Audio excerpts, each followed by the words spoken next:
Hey everyone, Andre here, along with Joey, to give our thoughts about the Nintendo Switch 11.0 operating system update, I guess, whatever you want to call these things. That we haven't really done one of these before, so this is going to be a little bit different, but there's enough new stuff here I thought it'd be fun for us to get together and give our overall thoughts on it, especially because they've done something they've never done before. They added a brand new home screen app icon, which is a kind of wild and kind of weird looking. Doesn't quite mesh with the other, so... No, it does not. No, not at all. So I'm sure we'll be talking about that soon enough. But Joey, I just want to give your overall, without getting into specifics, what do you think of this update overall? Is it a big deal? Is it a tiny deal? Am I making this a bigger deal than it really is? What do you think overall? Does it matter in the grand scheme of things? It is both a big deal and a small deal to me, because yes, it is just the fact that there's a new icon is a big deal in and of itself, right. But when you go click on the icon, when you go and realize that it's basically a giant Nintendo Switch advertisement, even if you already have Nintendo Switch Online, it's another sort of minuscule but made to look bigger firmware update for the Nintendo Switch. Mm-hmm. And it just no folders still, no wallpapers still.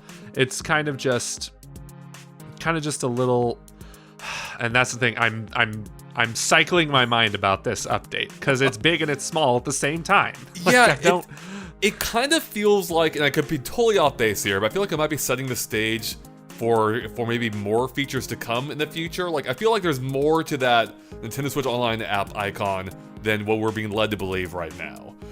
So I think this kind of maybe paving the way for the future, and I think that maybe part of a directional shift. We're seeing, they added a lot of good features here too, I think, or at least seemingly useful features. Let me go down the list real quick. So in addition to adding the app, they added the ability to easily transfer pictures or videos off your Switch either onto your phone or to your computer. Hey, that's good.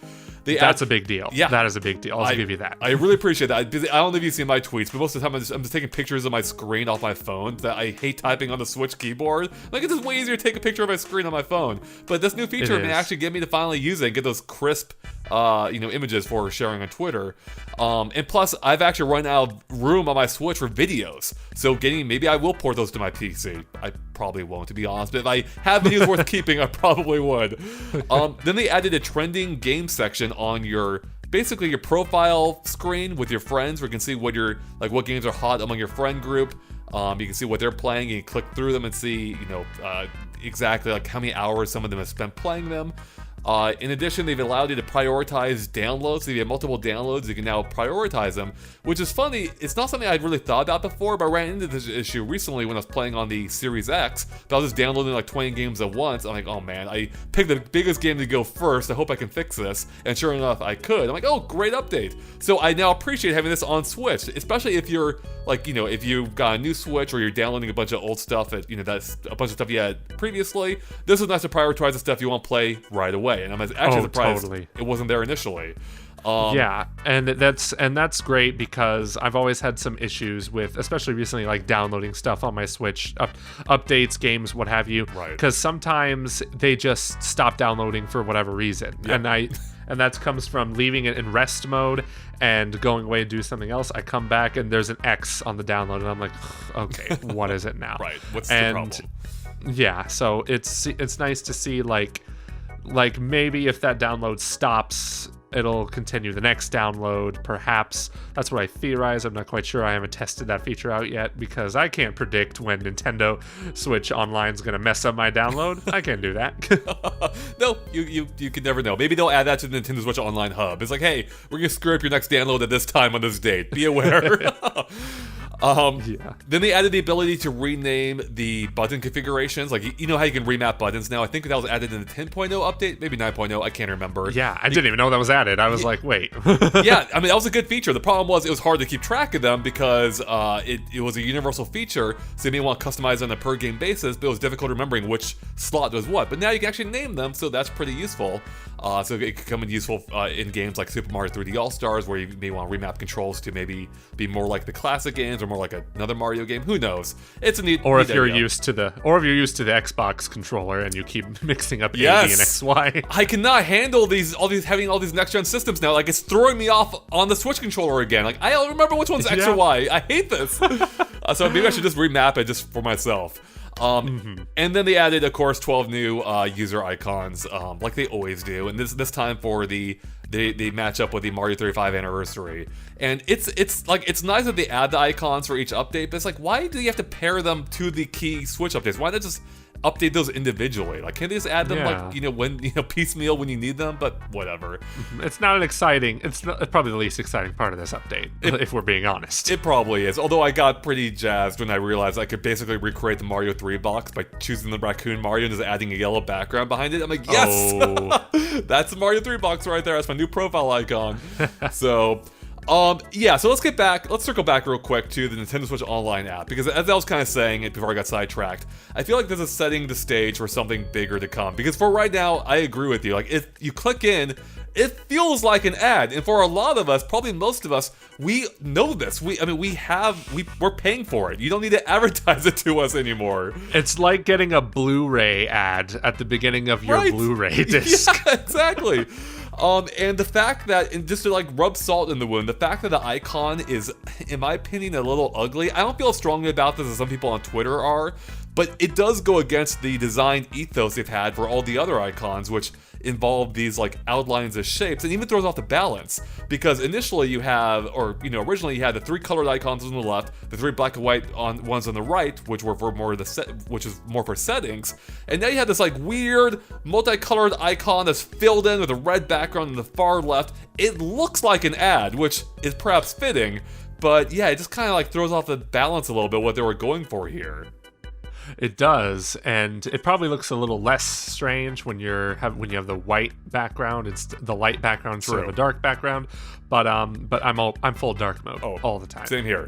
That white screen is just way too bright for my sensitive eyes. So you must really hate this app, because when you click in, it's pure white. Oh man, when it opened up, I was like, my eyes are blind. Yeah, it's not a bad app per se. It is just an ad, and it kind of is just like, couldn't you have saved this for like the spotlight area or like the news area perhaps, or saved it as its entire like eShop section, because clearly they're trying to push Switch Online massively, and to my understanding, I don't think they're really like losing Nintendo Switch Online subscribers, are they? I feel like that service is doing pretty well, considering it's only $20 a year, and you have to use it to play online games. It's kind of just like, even if I personally don't play online games on Switch that much, but it's just $20 a year. I might as well just have it, especially since I have a job that makes me play Donkey Kong Country 2, which I still haven't finished. Don't tell the subscribers. You say that like it's a bad thing. You should be thanking me for making you play Donkey Kong Country 2. Exactly, right? Oh man, I need to finish that so bad. Yeah, I mean you're not wrong. Like, yeah, this whole thing does like largely feel like it's advertising to the choir. Like, yeah, we have it already. And as you're saying, like, I've seen a lot of people like angry, not about this app specifically, though I'm sure they exist, but some people are like really angry about the fact that Nintendo Switch Online exists. Like, you're making us pay for something that used to be free. How dare you? And it's like, I've had some people tweet me like, why aren't you angrier about this? It's like, man, I've got so many other things to be more angry about. Like $20 a year or whatever, I can't get upset about it. Yeah, I wish I didn't have to pay it. Like, I'm not happy I'm paying it, but I feel like the value I get, like, it matches up with what I'm paying. It's not an amazing service, but some of the freebies you get here, freebies in quotes, like some of the bonuses you get here, like, aren't, it's like, it's enough to make me not too upset about this whole thing. Like, I like having access to the NES and Super NES library. That's great. Cloud saves, yeah, you maybe shouldn't have to pay for them, but, again, I can't get upset at that price. But so this a whole app, beyond being an advertisement though, it acts as a hub for all the features you are paying for. And in that sense, it actually is kind of a good reminder, because this app is so weird, because on the one hand, it's just giving you access to things you can get elsewhere on the system. Like, there's really nothing new here. Like, it's just taking all the other features you could access and putting it into one central place. And I guess that is kind of nice. It gives you an instant access to your entirety of the NES and Super NES library. So rather than clicking through into each app individually, you can see all of them right there. Hey, that's pretty handy. You can see all the games that support cloud saves, or you can see all the games with cloud saves right, on its own list. That's my favorite part. Yeah, I love being able to see what games I have saved to the cloud. And so I checked into this, and it actually shows you I believe the timestamps on here are showing you the last time it was updated to the cloud. So it'd be nice if it could also show you when that timestamp doesn't match up with your local save data, so they could probably make this a little bit better. But yeah, you can pretty easily see, like, hey, this save data is out of date, let's get this uploaded. Oh, and I should mention too, as part of this whole update, Nintendo's added a feature where now if you have multiple Switches and multiple, in your same profile on multiple systems, it can now actually download the cloud save data automatically, replacing your console save data if it's out of date. Luckily, thank you. Yes, it's a great feature if you have multiple systems, primarily not for work. For myself, I'll probably keep that feature off. You'd have to opt into it, especially if you do account sharing with other people, because they can override your save data accidentally. So be careful with that. But yeah, if you're just using your own account across multiple Switches, it's a great system. So good stuff. And then I guess the other main thing here you can access beyond a list of games to support Switch Online is you can see the special offers. And there's not a whole lot going on there. There's Tetris 99, nope. Mario 35, and then there's a game trial section. And when I checked this on our when I clicked into this on our game tour, I'm like, oh, look at all those games coming up. We got Overwatch, Mario Tennis Aces, ARMS. Like, hey, this is pretty cool.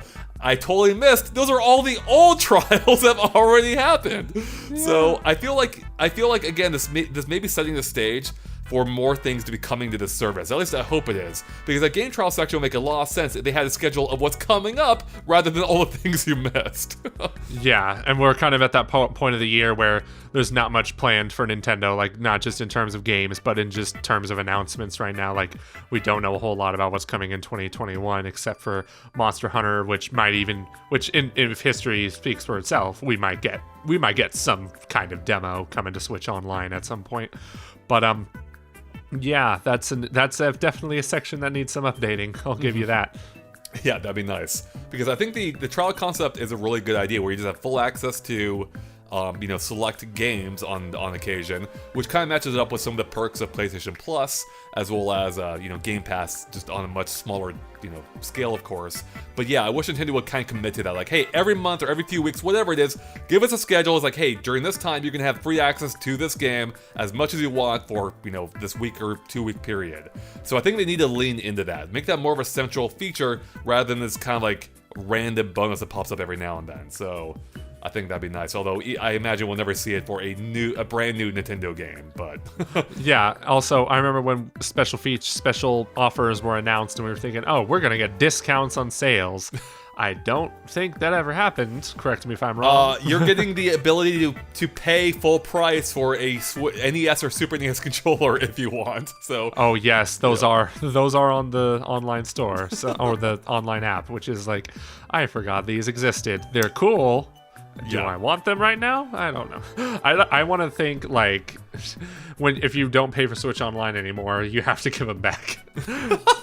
That'd be hilarious. They send you like a return envelope. It's like, yeah, you better put this back in here. Yeah, send it our way. Exactly. Just give us another $20 or the controllers are ours. Well, we all know the Mario games every single Mario games are going to go away on March 31st. Oh so. Yeah, I mean, I think everything Mario related is just going to go away on March 31st. Like Mario won't exist after that date. So yeah, exactly. Even those 12 new player icons or profile icons, enjoy them while they last. You only got them for a few weeks here.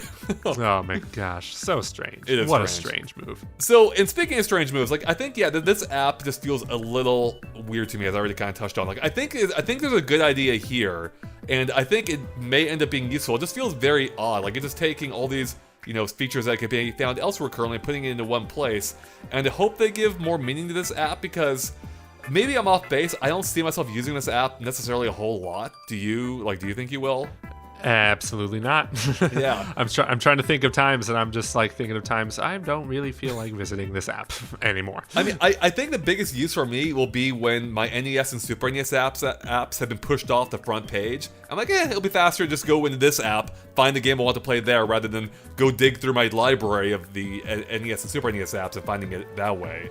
If only we had folders. Yes, that'd be nice. There is one cute thing about this app, though, I will say, and that's something that we just had an update on, I think, earlier today, that Chris covered, in which apparently if it's around your birthday, the game will actually like highlight one of those retro games and be like, hey, this game came out, when it was your birthday 20 years ago or whatever, or 25 years ago. That's so cool. Yeah, I love that. It's really neat. I think in Chris's case, was telling me about games that came out like, years before he was even born. I'm like, this video is making me feel old at this point. So Super Smash Bros. Melee came out 20 years before I was born. How about that? Right? So yeah, I'm really curious to see what they end up doing with this. Like Joey, do you think this may be setting the stage for anything coming up in the future, or do you think, nah, it's just an ad? Like they're just trying to get it in front of everyone? I'm mixed on that theory. I do feel like there are big changes to the Switch coming. I really do believe the rumors like, hey, we're going to get a new Switch, a new type of Switch next year. I totally buy that. I don't know if this new update would really have anything to do with that new Switch coming out. It kind of feels like just a general step forward in the firmware updates. And I just know they will give us Nintendo 64 and GameCube Virtual Console right before they come out with their next game console. At that point, Oh yeah, I mean, you know what? Even if it's at that point, I'll take it. I just want it at some time. Give it to me. Yes, exactly. Of course, there's other systems that could explore too before then, like the Game Boy or Game Boy Advance line. So I do hope that this isn't the end of the road for retro games. I suspect it isn't. If they can keep adding value to the service, I guess having a hub in which to access all of it does make sense. It's just right now, it does feel a little bit bare bones. It's just not super useful. Although I will say, I was clicking when I was checking out right before this discussion. I went right to took me right to the main page, and it was telling me right away. It's like, hey, that Tetris 99 Mario All Stars event is coming up. I'm like, hey, I actually wanted to know that, so that's actually kind of useful. So if they can keep adding more things of that nature, maybe this will be something I end up using more often. It's just, again, the existence of it just feels a little redundant, a little weird, and that ties into my next point, which with the trending games feature. Like, I think that's an interesting idea, like being able to see like what's hot among your central friend group. Now, I don't know how it is for you, Joey, but looking at my list, it felt pretty standard. Like, Age of Calamity is right at the top. We had Animal Crossing up there. I'm like, this feels just kind of like the eShop. So maybe my friends are just boring and just play what's popular. But I'm looking at mine right now just to see. Yeah. But it's about the same as yours, Andre. Actually, let's compare. This could be interesting. So I'm looking at mine. So for featured, I have Age of Calamity, the Age of Calamity demo, and Tetris 99. What do you have? This is strange. I have featured, games my friends play first at the very top. Let's go over that. But the featured is interesting. Games my friends play, Animal Crossing New Horizons is the number one. Yeah, that's Smash Bros. Ultimate is number 2. Yep, same here. Super Mario 3D All Stars is number 3. Exactly the same. But my featured is interesting. It's Hyrule Warriors demo, and Immortals Phoenix Rising, which is not out yet. So I guess you have a lot of press people on your Switch, I guess? So. I don't recognize their icons because they're all Nintendo avatars, but yeah, those are definitely my press friends. But yeah, that's interesting. It is featured. I love that matches up perfectly, minus the third game in your featured being Tetris 99 in my case. But let's get back to the games your friends played. So what's 4, 5, and 6? So 4, 5, and 6. Did I even record that much? I'm just looking. I don't have my Switch in front of me. I'm looking at the video. You don't? Okay, got it. Yeah, but I have it right here. So, so my next 3 are YouTube. Oh, what the? Okay. Oh, yeah, mine's actually a bit lower. So interesting. And then Mario Kart 8 Deluxe. Okay. And the Super Nintendo app. Okay, so mine's close. So number 4 for me, I guess, is Mario Kart 8, 5 is Mario Maker 2, 6 is Splatoon 2, and then at 7 I have the Super NES app, then I have the YouTube app at number 8, and then number 9 I have Mario 35. So it does seem like once you start like drilling in deeper, that's where I make it a little bit more interesting, but it does seem like those top picks are going to be pretty universal, I feel like, and in that sense it feels like an ad again. I mean, I guess this is meant to be an ad, but it feels especially... Yeah. Like, it doesn't feel very organic when we're all saying the same things, right? So... Mm-hmm. Yeah, it also makes me think, like, oh, if I'm looking at if I'm wondering, oh, I want to get a new Switch game, I wonder what my friends are playing. I feel like this would be a really cool feature to look at. And I'm looking at some of my friends are still playing, like, Dragon Quest XI's and Kirby Star Allies, which is interesting. Yeah, I mean, I do these like... are much older games. Dragon Quest, I understand, but Kirby, wow, you guys really like Kirby Star Allies a lot. And unsurprisingly, Fortnite's one of the top ones as well. But yeah, and I do like that it specifically does call out recently played by, in this case, like 5 friends for Ring Fit Adventure, which, by the way, that's a disappointing amount of people playing Ring Fit Adventure on my friend group. So you guys need to get back on that. Now, the thing is that we don't know what window... actually, right below that shows you how many people have the game in total. So basically, a quarter of my friend group is playing this game recently. Unfortunately, it doesn't tell you how recent that is. So it'd be nice to have that figure. Like, was this a week ago? Are we talking a year ago? Like, how recent is this? You know, because as you were saying, this could be a useful tool for seeing like what your friends are playing and what game you should pick up to join them. But you know, if this is from like 3 weeks ago, they may not still be playing it these days. So that would be perhaps a bit more useful. But yeah, I think it's a cool feature. I do think, though, the placement is odd. I've never been a huge fan of how Nintendo's been handling where your friend stuff is, because whenever you click your profile icon on anything, I associate that with settings. Like, you go to your payment settings or your account settings, you want to change your name. So it's weird to me that it's always been weird that your friend group has been on this page, and now it's even weirder to me that I have trending here as well. And I almost wonder if this might fit better within the Nintendo Switch Online app. You know, because that seems like a central place to go for, like, you know, hot new features or like game recommendations. It would certainly offer more incentive to visit that app, of course. Exactly. So, and more of my point is, I almost wish Nintendo just had a friend app. Like, maybe add another icon here, maybe 12.0, add a friend icon, so I never have to go to my profile page unless I, needed to change up things. But I guess I get why they do that, because they have multiple profile icons, and you're not logged into one until you select which, what account you're using to access something. So maybe that's why. I don't know. What do you feel about all that, Joey? Yeah, that is now that I think about it, wow, that is pretty strange, like having the friends kind of next to the settings. Yeah. They're not really next to each other per se, but the menus are formatted in that sort of way. And yeah, there should be a dedicated friend app now that I think about it. Kind of like how I don't want to say like the Me channel was that or anything, but it certainly had that.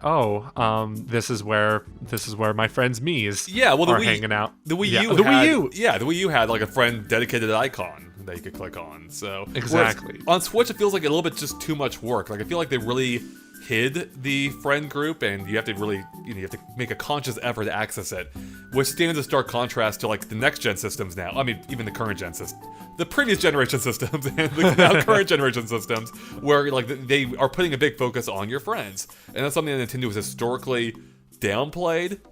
Actually, less so, as we just talked about on the Wii U, but now they're trying to bring it back to prominence, like with the trending feature, but again, still hidden away on the sub menu. So I wonder if they might try to, adjust that in the future. But yeah, Nintendo has definitely focused on the individual when it comes to the Switch. Right. When it came to the Wii and the Wii U, they were very much about the social dynamic of gaming.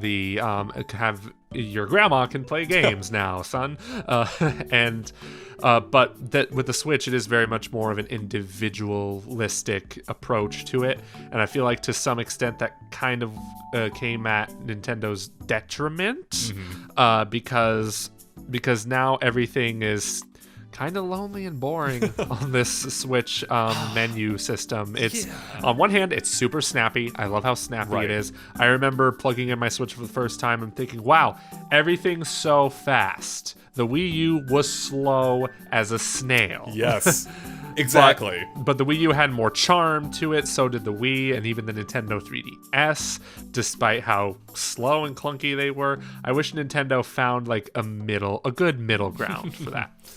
Yeah, I kind of agree with that. Like, the Switch is kind of missing that typical Nintendo charm we've associated with them ever since the GameCube when it came to the OS. But I will say, I would never trade. Like, I would never want to go back to what the Wii U was for that charm, Like, Wii U had some cute touches, but it was so slow, I could never go back. So I do appreciate that about the Switch, that it's meant to get you into your games as quickly as possible. It'd be quicker, of course, with a a solid state drive along the lines of what the PS5 is doing, or that kind of solid state drive. The Switch has one as well, but I want a fast one. But I do appreciate the Switch is quick, but it'd be nice if they gave you a few more bells and whistles here. And yeah, so I'd be very curious to see if they're going to upgrade it for the rumored Switch 2 or Switch Pro, whatever it ends up being. If it might get like a bit of an overhaul, or at least some additional options like themes or overlays. And I guess it kind of ties into maybe my final question here, Joey, is what are you kind of hoping for Switch 12.0 now? Now that we know, what they may be doing or exploring for 11.0, what do you think they may continue to do for 12.0 or add, I suppose? For 12.0, I really do just want them, but this is what I've been wanting them to do for every single Switch update. I do want them to add more significant, kind of leaning more towards the whole charm approach that we talked about, that the Wii had, the Wii U had, the 3DS had. Right. I kind of just want them to have music in the background of this home menu. I don't think that's ever going to happen, but at the very least, give us the option to like change the background. Give us like I want my Switch to feel like more of a personalized sort of device. Like with the PS4, PS5, you can't really do that right now. With PS4, I could customize my themes. Right. I could change my music, all that stuff. I can't really do that with the Switch, and I know you can't really do that with the Xbox, but we're not really talking about Xbox right now. But I definitely want to see more upgrades towards making the Switch menu feel like a more personalized experience. But hey, at least we have great games to play on the Switch, so it's not like this is a deal breaker, of course. I mean, obviously it isn't, because the Switch is still breaking records somehow. Yeah. But yeah, it is kind of interesting that the Switch is designed, like the Switch is a very personal console. Like it was kind of designed with that in mind. Like you're holding it constantly, you can swap out the Joy-Cons to whatever color combination you want, by and large. And yet when it comes to the OS, it's like, it's locked in. Like there's nothing you can do with it beyond changing your profile icon. That's really the only control you have, and even that is mostly limited to the built-in selection. Or it is limited to the built-in selection, which, by the way, I do like the new icons, as I kind of touched on earlier. Yeah. So yeah, I think that'd be cool to explore that for a possible 12.0 update. Myself, I think, kind of tying in what I was saying earlier, I like the idea of having a dedicated like friend icon, or like maybe a sharing area, like a more social area. Like give us an area where we go for our friends. And I think to get around the fact of the profile icons I was mentioning earlier, what I think would be a more elegant way of handling it, rather than making you log into each game or each app with your profile, like which profile you want to use, just have the system ask you whenever you boot it up from sleep mode. It's like, hey, which profile are you playing on right now? Do you want to use Andre or whichever else you have here? And then that would solve the issue. Then you're locked into that profile. You go to your friend list. It's Andre's friend list, my own, and not someone else's. I don't have to choose another account. And I think that'll be just a little more elegant than the way they do it now, where every time I go to the eShop, I gotta choose my account. And it doesn't sound like much, but that extra couple button presses just annoys me every time I have to make it. So. Oh yeah. Oh my goodness. It's that eShop. Oh man. At this point, I don't see them making any changes to that eShop until the next console. But man, it's just so dry. It's dry. It's the form factor works better on handheld than it does on the TV, where the icons feel too big and it's like crowded, and it's slow. I hate you have to wait for the app to load. Then once it loads, you have to wait for the icons to fill in. Whereas I think it's on the PS5, like all that stuff is handled by the Core OS, so this feels way sleeker, and I like that. And to a similar extent, I have the same issue with the Nintendo Switch Online app now, where you boot it up and you see everything kind of populate in. It takes a few seconds. It's quicker than the eShop, but still a little annoying to deal with, And I think, with how focused on speed the Switch has been, it's a little annoying to see the apps, have to deal with load time, which maybe that's why the Switch OS is so fast, but it's not dealing with any of this. And so yeah, maybe with the Switch 2 they can improve that. So yeah, and to just go on a bit of a nostalgia rant right now, I visit my Wii U and my 3DS often because, especially when I have to go back and play some older games for videos, that my Wii U is like my virtual console hub right now. And just loading the eShop like I said, this system is slow. The 3DS is kind of slow too, even if you're on the new 3DS. But I get this really good feeling when the eShop opens and there's music playing. Right. It's colorful. There's banners. And that's what I miss a lot about the personality. Yeah, there's a lot of personality. The Switch home menu and the Switch eShop have pretty much none of it, and I hope we see some of that personality injected back in to maybe, if not the Switch, whatever the next console is. Yep, I agree with that. So Joey, if you had to review this update, what would you give it? I'd give it a mixed. All right, fair enough. I think I would go liked. I think this is a good update. It's a little weird. I wish the profile icon looked a little better. Actually, that's why I wanted a 12.0 update. I want a new, sorry, not profile icon. I want a new Nintendo Switch Online icon to better match in with the others. But otherwise, everything they added here, by and large, is a good feature. The smartphone stuff, being able to instantly take, or I'd say instantly, the way they went about that is still weird. You have to scan the QR code with your phone, then scan a second QR code with your phone to get the picture onto your phone. But hey, it works. It's better than how I used to do it, so I'll take it. And yeah, I like, the trending games is cool, even if I think the placement's a little odd. The new icons are good, I like being able to prioritize downloads. So yeah, they added some features that probably should have been there originally, but you know what? Now that we have them, it's good that they are here. Mm-hmm. And I'm curious to see where they take the Nintendo Switch Online app. So I'll give it a like. I'm curious to see where they take it. So yeah, I would give it a mix just because these are features I don't see myself really getting excited for in the coming months. They're kind of features I'll kind of just forget about, really. But when they add folders, let me know, and then I'll probably give it a liked, maybe even a liked a lot. Who knows? I have one more. Stay tuned. I do have one other feature I want them to add, and I don't expect it. One thing that kind of annoys me is my games, like I play too many games too frequently, so the games I really want to access at times are just pushed way off the list. I want two shelves. I want the current shelf of recent games. Then I want a second shelf that I can pin games to, like my favorite games. I want instant access to like Animal Crossing, Smash Brothers, the Super NES app. I just want them all right there, easily accessible. So that is great. Yes, I want Fortnite pinned. I want Part-Time UFO pinned. I want Hades pinned. Well, Hades is actually a really, really good game, but Exactly. Yeah, that's never gonna leave your recent list. I want Ring Fit pinned. I want to be reminded that I need to do my daily exercise. So there we go. Joey, any final thoughts at all about the 11.0 update? It is a good update. Like, I do give it a mix, but yeah, it's good. It's just not mind-blowing, but I don't think any firmware update has been particularly mind-blowing. Maybe there has been and I'm just misremembering, but I never paid attention to firmware updates as much until, I got this job, so it's pretty substantial. Yeah, this job kind of changes your perspective on some things. Oh, yes. That thing I didn't care about at all before? It matters somewhat. All right. Yeah, well, I think I pretty much echo those thoughts by and large. So I'm curious what everyone who's listening to this video thinks, though. So let us know by posting in the comments below what you thought of the 11.0 update and what you want to see out of 12.0, which, we'll hit at some point, hopefully. So curious to see what that brings. With that, thank you for watching. And, of course, stay tuned to GameXplain for lots more on future Switch updates and everything else Nintendo as well, plus other consoles, too. We covered them now. All right, everyone. We'll catch you later. Bye.